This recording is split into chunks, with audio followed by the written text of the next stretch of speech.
Merhaba Türkmenistan vatandaşları. Bizim memleket 01 Mart 2020 yılından bu yana tüm dünyaya kapılarını kapattı. Ve bugün 2022 yılındayız. Ama halen Türkmenistan bir türlü kapılarını açmadı. Aksine daha da sıkı kapatıyor. Ve bunun tek bahanesi COVID-19 olarak gösteriyorlar.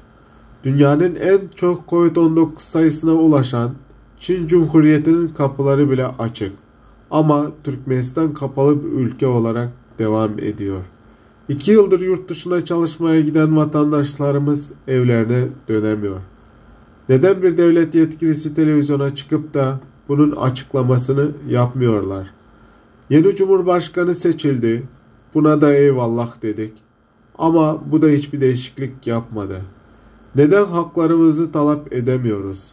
Ne zamana kadar böyle devam etmek zorunda? Ve ne zamana kadar köle, korkak, ezik bir hayat yaşamaya devam edeceğiz? Sizce her şeyi sil baştan yapmanın zamanı gelmedi mi? Demokrasi bir devlete sahip olma zamanı gelmedi mi? Bu yazıyı her yerde paylaşın, okusunlar ve doğru yolun hangisi olduğuna kendileri cevap versin. Artık susmayın. Zaten götürecekler. Sus sus diye bu haldeyiz. Gelsin götürsünler. 10 kişi götürecekler. 100 kişi götürecekler.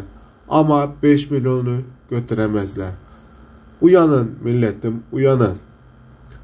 Bu yazılar devlet yetkilileri görene kadar paylaşın ve kendiniz de yazmaya devam edin. Lütfen öncelikle korkuyu ve umursamazlığı bir köşeye bırakın ve cesaretli olun. Kendimiz savaşmadan bize kimse yardım etmez. Herkes böyle yazılar ile aktif olursa devlet korkusundan da açar kapıları. Göreceksiniz ve bunun için sizden sadece ve sadece cesaretle savaşmak talep ediyoruz. Sakın susmayın. Sustukça sıra sana gelecek. Unutma.